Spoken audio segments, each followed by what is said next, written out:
O'zbekistonning eng chiroyli, eng nufuzli bayrog'i. Nima uchun bayroqni yerda oldingiz? Assalomu alaykum. Nima uchun masligim kerak?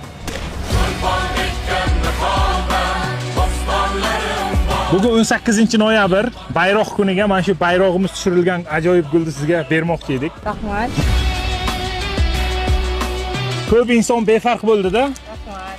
Nima uchun siz befarq bo'lmadingiz? Nega befarq bo'lishimiz kerak? Bu bayroq avvalambor davlatimizning ramzi. Undan so'ng esa xalqimizning g'ururi deb hisoblayman. O'ylaymanki, hech bir odam mana shunday davlat ramzlariga hech qachon befarq bo'lishi kerak emas. Shuning uchun yerda yotgan ekan, to'g'risi o'zim g'alati bo'lib ketdim-da, qo'limga oldim.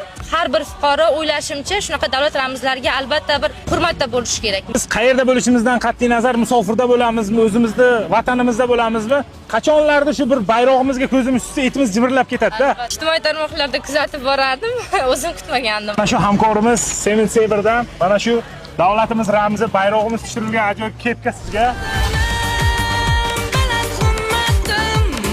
Mana shu davlatimiz bayrog'i tushirilgan ajoyib tort Aziza Bakery'dan bu sizga sovg'a, addushi, chin yurakdan. Be'e'tibor bo'lmaganingiz uchun, befarq bo'lmaganingiz uchun, o'g'il bo'ladimi, qiz bo'ladimi, kim bo'lishidan qat'iy nazar yoshi katta, kichik farqi yo'q. Davlatimiz ramzi oyoq osti bo'lmasligi kerak. Chunki bayroqtik, millattik degan gap bor, o'zingiz bilasiz. O'zim ishlayman-da shu sohada, televideniyada. Davlatimiz ramziga bag'ishlangan tadbirdan kelayotgandim.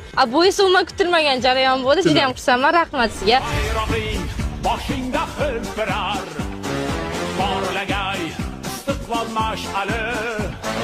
Bayrog'ing boshingda hilpirar, porlagay istiqlol mash'ali.